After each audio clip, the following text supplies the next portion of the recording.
მე-12 სავარჯიშო, სამი ფირმა ასრულებს 60 მილიონი ლარის ღირებულების ერთობლივ პროექტს. ამ ფირმების პროექტში ჩადებული თანხების განაწილების წრიულ დიაგრამაზე მესამე ფირმას შეესაბამება 90 გრადუსის კუთხის სექტორი.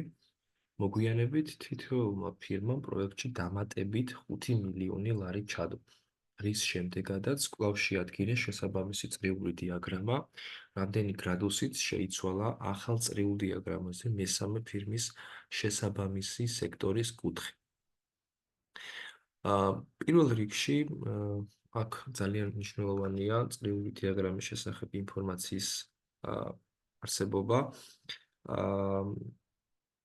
ნებისმიერი სექტორი ჯამურად რო ავიღოთ, შეადგენს 360, იმიტომ რომ 360 გრადუსია თუ კი აი ამ სექტორებს დავაჯამებთ, მივიღებთ ცენტრალურ კუთხეს.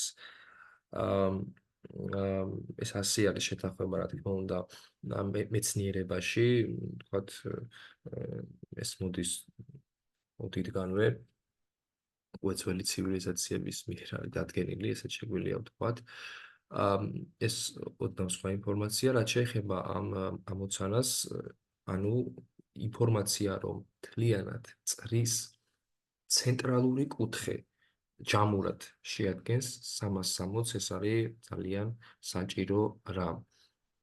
მოცემულია, რომ 60 მილიონია და მათი წრიული დიაგრამა მათთვის არის შედგენილი ეს სექტორალურად.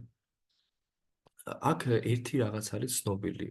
არ ვიცით პირველ და მეორე ფირმაზე როგორია განაწილება, მაგრამ მესამე ფირმაზე დასუსტებით შეგვიძლია ვთქვათ, რომ 90 გრადუსია. ანუ თუ კი მთლიანი წრეს 360 გრადუსს ავსებს, მაშინ 90 გრადუსი, რადგან მესამე ფირმას ეკუთვნის, რა გამოდის, რომ 60 მილიონის მეოთხედი ნაწილია. ანუ 90 გრადუსი ისე შეეფარდება 360, როგორც მესამე ფირმის მთლიანი, ასე თქვათ, რაღაც ღირებულება ერთობლივი პროექტისა შეეფარდება 60 მილიონ ლარს. აქედან შეგვიძლია გავიგოთ, რომ თურმე 15 მილიონი ლარის ღირებულების პროექტი აქვს მესამე ფირმას, მაგრამ დამატებითი პირობაა, რომ თითოეულს 5 მილიონი ლარი დაემატა. დამატებით ჩადის მათ.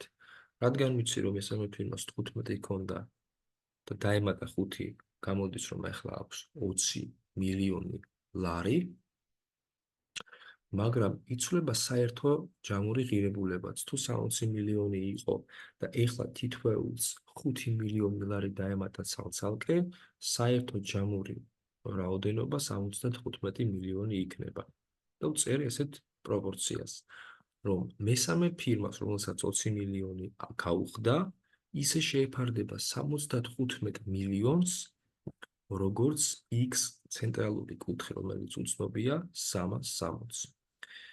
და აი ამ მარტივი არითმეტიკით მივიღებთ, რომ X-ი უდრის 96-ს, ხოლო ამოცანის პირობა გვეკითხება, თუ რამდენი გრადუსით გაიზარდა, ან შემცირდა, რადგან 90 ჰქონდა მესამე ფირმას, ეხლა 96 გაუხდა, შესაბამისად გამოდის, რომ გაიზარდა 6 გრადუსით. და პასუხი არის პირველი. გაიზარდა 6 გრადუსით.